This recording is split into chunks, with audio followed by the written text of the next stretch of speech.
Decomposing body of man with gunshot wounds found at his home in St. Anne. The police in St. Anne are probing the murder of a man whose decomposing body was found inside his home with what appears to be gunshot wounds.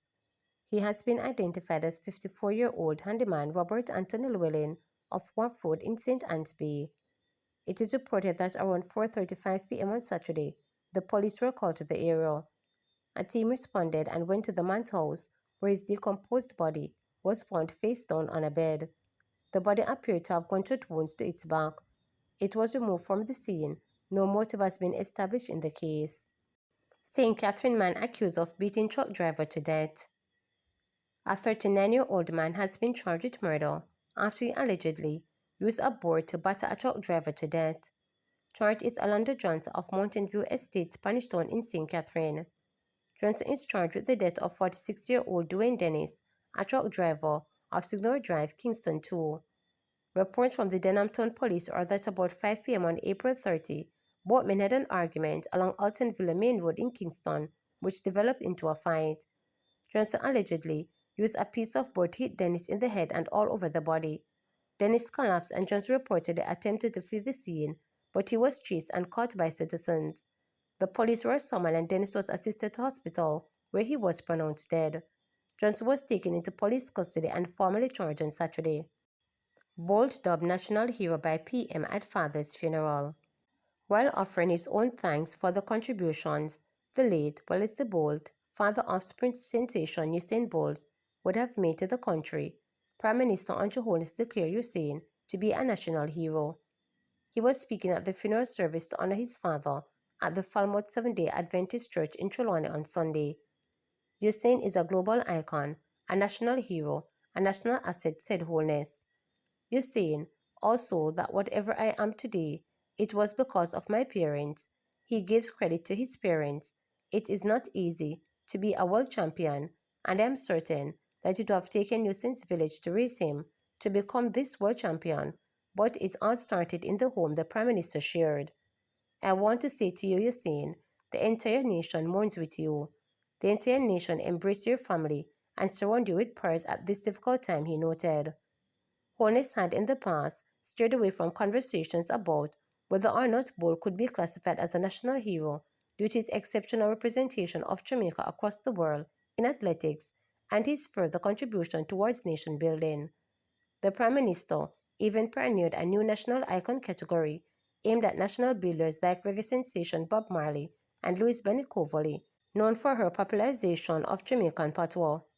It has fueled speculation on whether Bolt, who is often cited among the likes of Marley and Benny Covally for his national contributions, will be classified as a national hero or a national icon.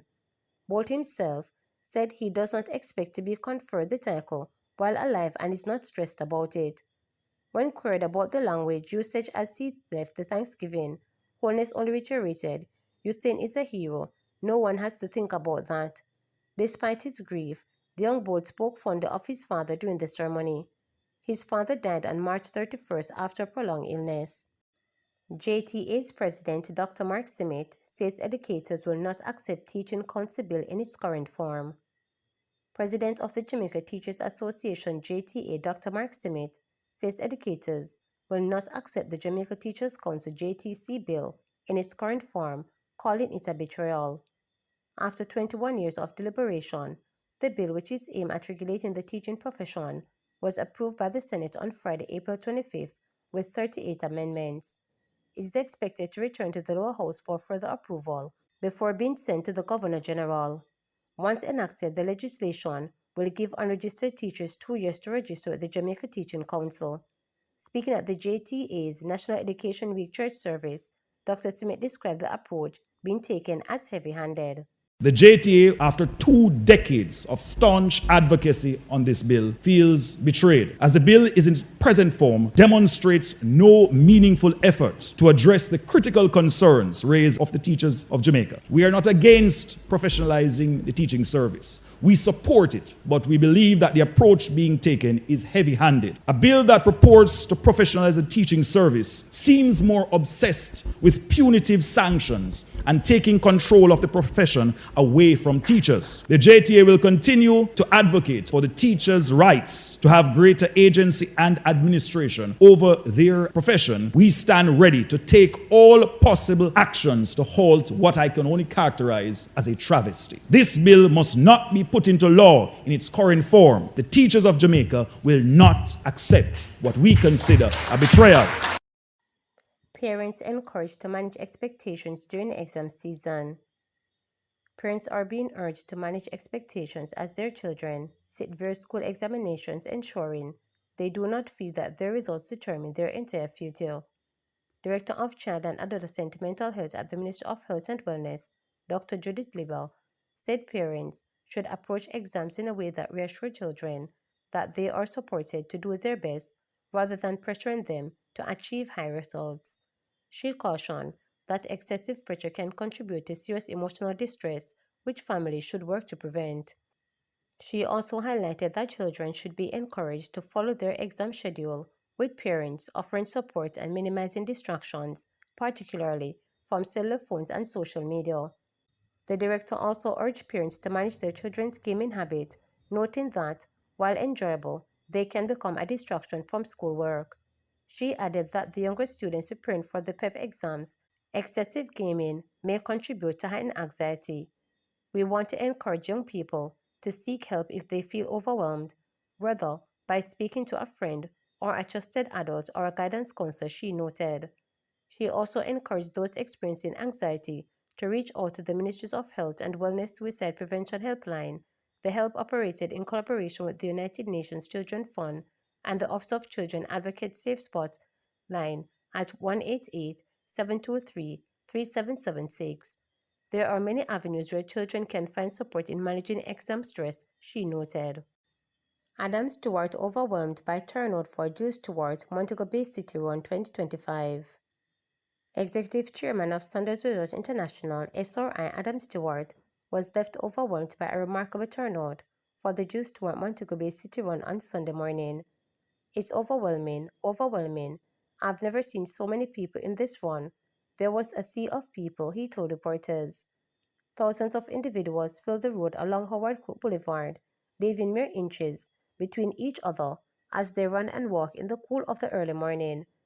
People from the United States, Canada, and all over Jamaica, Kingston, St. Catherine, Westmoreland, you name it, Stewart said of the participants. I'm unbelievably humbled and appreciative for the love and support, and it's a reminder why Jamaica is the most beautiful country in the world, he added. The race was last year renamed in honor of Stewart's late wife, Jill Stewart, who was one of the event's biggest supporters. Stewart said that this was symbolic of what Jill represented during her lifetime. What Jill represented was community, athletics, and education, and that is exactly what the run is all about, the whole of Jamaica, not just Montego Bay, coming together to support education while doing something that keeps you fit and healthy, and this would be exactly what she would want, and I'm just overwhelmed at the support and the turnout, he noted. Mayor of Montego Bay, Richard Vernon, said he felt very good about the turnout, noting that preliminary estimates put the number of participants at a record of 6,500 people. I am happy that persons didn't just sign up but actually came out and participated. Based on the information that we're getting, this was probably the largest run in Montego Bay. We heard 6,500 usually. The target is approximately 5,000, Vern noted, adding, if we continue on this trajectory, probably by next year we have to consider utilizing the perimeter road for the traffic and taking over the entire boulevard for the run. Meanwhile, Prime Minister Dr. Andrew Holness said the run is a good look for Montego Bay. I think the Mobay City Run is growing. It's for a good cause and in honor and memory of Jill, Holness stated. I think in terms of good product as well for Montego Bay, for sports tourism and wellness, it's a good look and the proceeds goes towards where the cause is. The Jill Stewart Montego Bay City Run is among 5 major runs events in Montego Bay, the others being the Montego Bay Night Run, MBJ Charity Run, Breast Cancer Awareness Run, and the Guardian Group Night Run. Vernon lauded the initiatives and their contribution to national development. Those are 5 major ones in Montego Bay, and of course, they all gear towards enhancing education, providing scholarship to our students, and importantly, towards health and wellness. So it's a good thing for Montego Bay, and we are looking forward to bigger and better things in coming years, he noted. To subscribe, like, share, and click the notification bell for daily updates.